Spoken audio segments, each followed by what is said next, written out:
Hai, assalamualaikum. Apa kabar semuanya? Semoga sehat selalu dan bahagia selalu ya. Terima kasih buat teman-teman yang udah mau klik dan nonton video aku. Dan buat teman-teman yang baru gabung di channel aku ucapkan selamat datang dan salam kenal ya.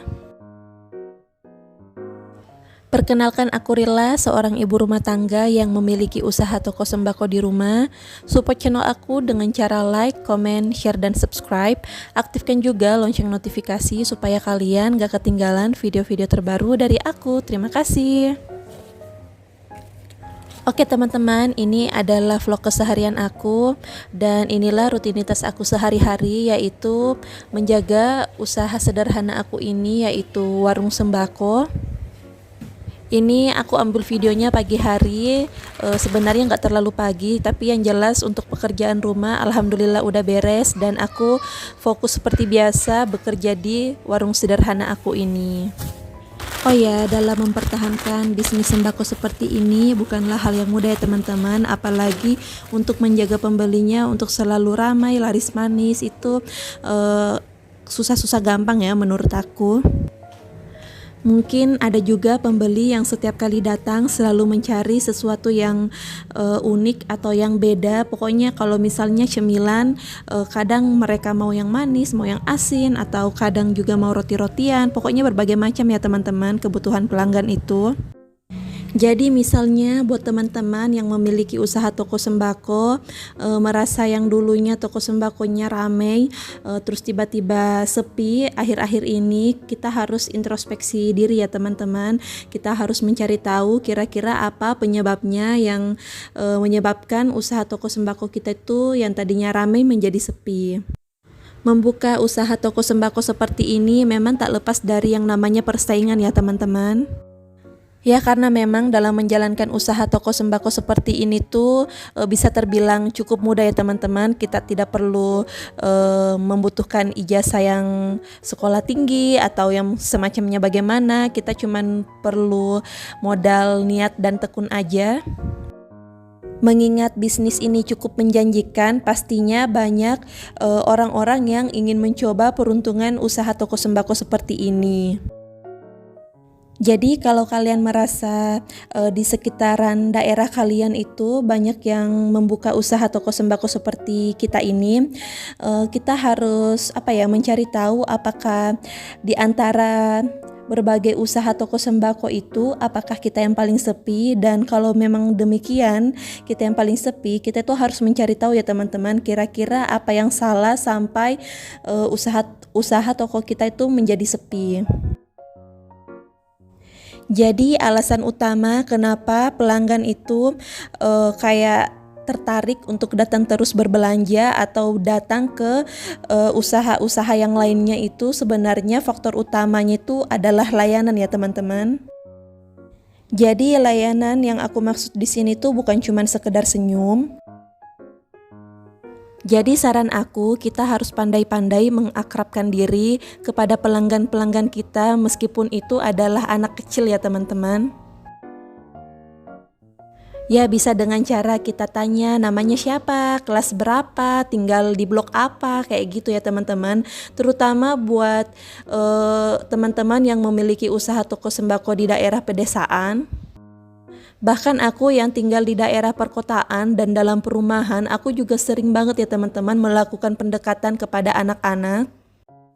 Dengan begitu mereka tuh nggak cuman hanya menganggap kita antara hubungan antara penjual dan pembeli, tapi menganggap kita tuh sebagai teman, sebagai sahabat. Jadi mereka tuh kayak meskipun nggak ada uang, mereka tuh akan datang, dan mereka tuh nggak mungkin datang sendiri, pasti membawa teman-teman yang lain. Dan dengan cara seperti itu akan membuat usaha toko sembako kita tuh akan terlihat ramai dan akan laris manis juga.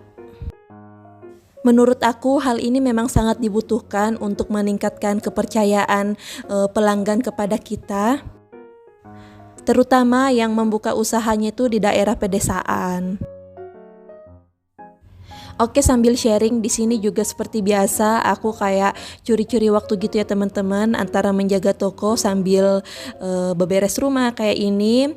Mumpung cucian piring gak terlalu numpuk, jadi langsung aja aku cuci. Soalnya kalau terlalu numpuk itu juga apa ya, terlalu lama berdiri di sini juga nanti malah kita lalai gitu ya teman-teman dalam menjaga usaha kita.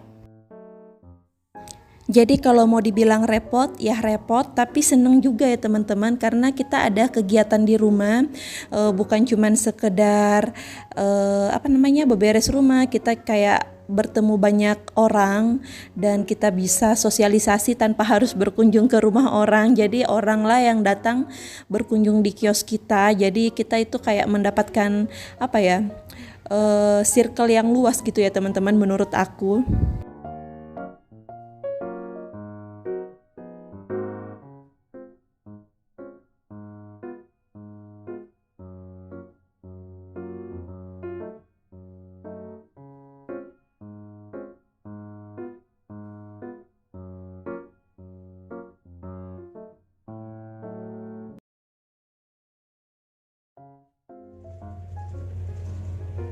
Oh ya, ini juga aku mau kasih lihat karena kan kemarin aku pernah bilang kalau kardus-kardus bekas aku dan rak telur itu nggak pernah aku simpan di depan kios ya teman-teman, melainkan aku simpan aja di dalam rumah, tapi aku rapihin seperti ini. Jadi ini nantinya akan aku timbang dan aku jual. Tapi kalau misalnya ada tetangga yang mau beli kardus kayak semacam sebiji atau 2 biji, itu aku tetap jual ya teman-teman. Dan uangnya itu aku simpan di sini ya teman-teman. Aku kasih masuk aja di kotak amal. Jadi kotak amal ini uangnya nanti bakalan aku bawa ke masjid depan rumah. Jadi alhamdulillah ya teman-teman, ini udah lumayan isinya. Ada juga biasa pembeli yang sengaja mengisi kotak amal tersebut. Oke, lanjut lagi teman-teman. Tadi kan sempat ke pending yang aku bahas soal cara agar usaha kita ini bisa bertahan dan tetap eksis meskipun di sekitar kita itu udah banyak toko sembako. Jadi selain layanan, menurut aku faktor kedua yang membuat usaha kita itu akan terus berkembang itu adalah kelengkapan barang ya teman-teman. Ya, karena memang pembeli itu cenderung mencari toko sembako yang lebih besar atau yang lebih lengkap, karena mereka itu yang sebenarnya niatnya hanya mau membeli 2 atau 3 macam barang, tapi setelah sampai ke toko atau warung yang mereka datangi, pas melihat ada kelengkapan barang lain itu langsung kayak teringat, oh iya aku juga butuh ini, aku juga butuh itu. Jadi dengan demikian barang yang kalian display itu akan cepat habisnya ya teman-teman, dan pelanggan pun senang kalau datang ke toko yang barangnya tuh lengkap kayak gitu teman-teman. Dengan demikian tentunya omset kalian pun juga akan bertambah. Mungkin yang menjadi pemikiran kita saat ini adalah kita terbatas dari modal ya teman-teman. Kalau menurut aku, kalau kalian punya modal yang terbatas, kalian gak usah beli jumlahnya banyak ya teman-teman. Kalian cukup membeli dalam jumlah sedikit tapi beraneka ragam. Jadi perlu diingat ya teman-teman, yang terpenting itu barang atau produk kalian itu beraneka ragam, bukan barang tertentu yang jumlah stoknya itu harus banyak kayak gitu ya teman-teman. Semoga bisa dipahami. Adapun kesalahan yang kesannya sepele tapi cukup berdampak kalau kita itu nggak terlalu niat untuk jaga toko. Jadi kebiasaan ini sering banget kita temui kalau usaha tersebut itu berada di rumah. Mungkin karena merasa tokonya lagi sepi, jadi cari-cari kerjaan lain, pekerjaan rumah yang lain, dan alhasil pada saat ada pembeli dan manggil-manggil, tentunya itu akan membuat pelanggan tersebut lebih memilih mencari toko sebelah kayak gitu ya teman. Ya, kecuali kalau di daerah kalian memang cuman kalian sendiri yang memiliki usaha toko sembako, mungkin pelanggan kalian akan bersabar menunggu kalian untuk kembali ke toko. Tapi bagaimana kalau seumpama di sekitaran kalian itu banyak juga yang usaha toko sembako, pastinya itu akan membuat pelanggan lebih memilih berbelanja di toko sebelah kayak gitu ya teman-teman. Kemudian untuk menyikapi pelanggan-pelanggan kita yang berutang, biasanya pemilik toko atau pemilik warung kalau melihat orang yang udah biasa datang berutang terus tiba-tiba datang, baru lihat aja itu udah kesal ya teman-teman.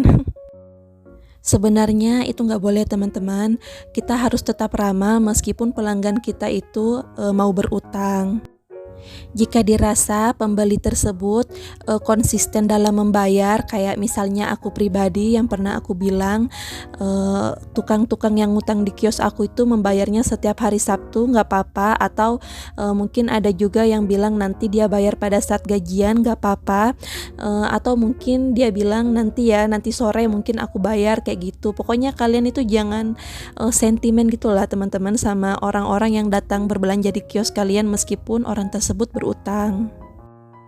Dan jika kalian sudah membutuhkan uang tersebut untuk berbelanja lagi, untuk modal lagi, kalian bisa menagihnya tapi dengan cara yang baik dan sopan ya teman-teman. Ya mungkin segitu aja sih teman-teman sharing dari aku, dan terima kasih buat teman-teman yang udah setia nonton video aku dari awal sampai selesai. Semoga apa yang aku sharing ini bisa bermanfaat buat teman-teman yang ingin membuka usaha toko sembako atau yang sedang menjalankan usaha sama seperti aku ini. Mohon maaf ya kalau aku ada salah kata dan perbuatan di video ini. Sampai jumpa di video berikutnya. Wassalamualaikum warahmatullahi wabarakatuh.